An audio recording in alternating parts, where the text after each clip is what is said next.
Welcome back to the largest national competition in the UC, Ignore the Tay.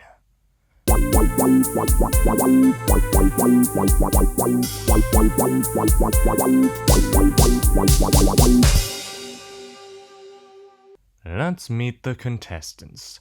Jeremy Backfield Bentley has progressed through the regional stage with flying colors, with a stellar performance in Lawn Squire elevating him to the national level.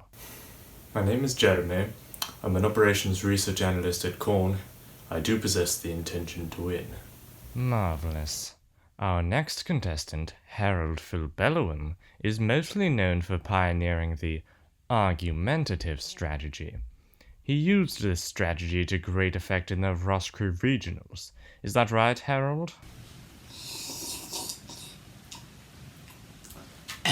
That's exactly right. The argumentative approach, as I see it, is where you sort of engage in a debate with the Tay, and that usually make him back down. Absolutely magnificent. Our next contestant, Antonetta Halsey, is a chess grandmaster who has recently made the swivel toward our superior sport. A Saunterton alumna, Antonetta has recently rocketed to success at the St. Lappage City Regionals. Everything I do is a chess match to me. You see this? I took down Queen Elizabeth III with this strategy. Impressive resume there. Our next contestant, Fortham Kanath Jr., has gotten a lot of press recently for his unusual pre-competition workout regimen, and he has broken city records in his hometown of Bishop upon Bishop upon Bishop. I drink 5 cups of condensed iron a day. I wake up 2 days prior to any event or competition, and I train non-stop in a zero-gravity, zero-atmosphere, zero-light environment. I have no food or water save for 10 bars of solid iron, and as you can see, I have just doused my head in oil. This was a technique once developed by a man by the name of Trulth T.H.H. Barepsnithon Fowler VPV Fowler 20, Viscount of Half Wales and Margrave. Well, I won't be rooting for him. Anyway, our 4 contestants are about to discover which one of them will carry on to the Globals, proudly representing the UC. I should remind you that's UK for our American viewers, as this show is apparently big in America. And now we go to our break.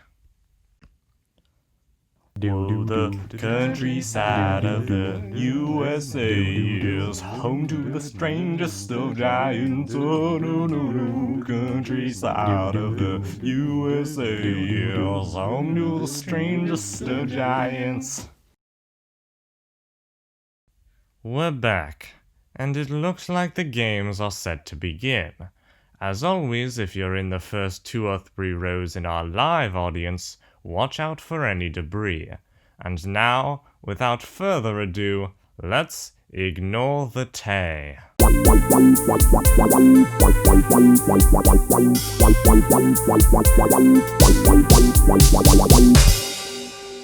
Our 4 contestants now begin this battle for the soul of humanity. Who will ignore the Tay the longest and take home today's prize? Now, Jeremy appears to be taking the lead here. His left eye is calculating the position of the Tay, but he has to be careful to plot his sight around the fields of Tay radiation. But Jeremy isn't an operations research analyst for nothing, and at Korn nonetheless. That is why he's cleverly saved his right eye, which he still has up his sleeve, in his pocket for later. Meanwhile, Harold appears ready to begin his argument with the Tay. He's spouting off now. But the Tay just isn't budging. Harold is getting a little tired. His mouth hurts. His eyes hurt. His nose hurts. His ears hurt. His face hurts. Antonetta appears quite focused. Any insight on what she might be plotting? Hi, I'm Antonetta's personal strategy analyst, Myron.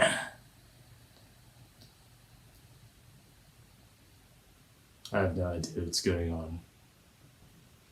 Alright, well, let's check in on... Fortham appears to have perhaps died. All that iron, and it still couldn't save him. Absolute shame. Looks like it's time for Jeremy to deploy the right eye. What's this? Jeremy appears to be taking a page from the playbook of Sergeant Island Ireland. And by that we of course mean the famous Cannoneer's card trick, or Vioculant maneuver. But all that cannoneering has got to cost Jeremy something, and Harold is gaining speed. And it looks like Antonetta is doing something. She's becoming the bishop. Now going back to Jeremy, will he be able to keep this... what's this? Harold is out of the race. Let's get a replay on that, shall we? Well, that tells you everything you need to know. Now it's just Jeremy and Antonetta left standing. We've got a classic Corn-Sonterton rivalry on our hands here. Of course, I attended Axbiddle and the chaps at Corn used to play against us and Sonterton too, or Sonterton Pendley Duart if you like. This was all before the Axbiddle double killing, of course, that's why I say Sonterton Pendley Duart. Can you imagine Pendley and Duart were... Oh? Antonetta is losing ground. Yes, she has pulled out a knife in a last bid for victory, but it's too late. And that, my friends, along with the rest of you, makes Jeremy... Oh, I see. Hold on, there's been a minor rules query. It appears that, since Fortham Knath Jr. has died, he never ceased to ignore the Tay. We must now wait to see whether Jeremy will tie Fortham, or whether Fortham will receive a solo victory. If Jeremy can ignore the Tay for the full time period of 900 days, the game will be considered a tie.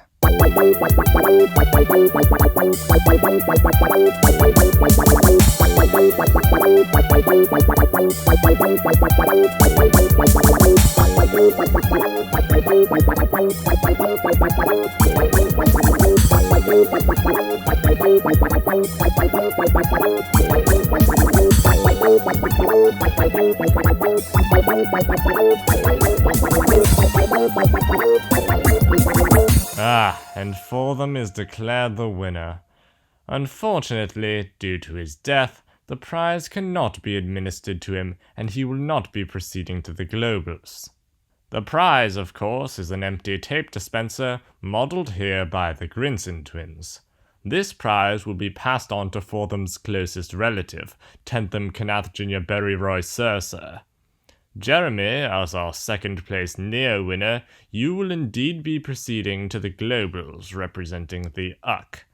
However, in accordance with local law, because you did not actually win the competition, one of your eyes must be removed. It's your choice, Jeremy. Thanks for tuning in. I'm Terence Teresi. This has been Ignore the Tay.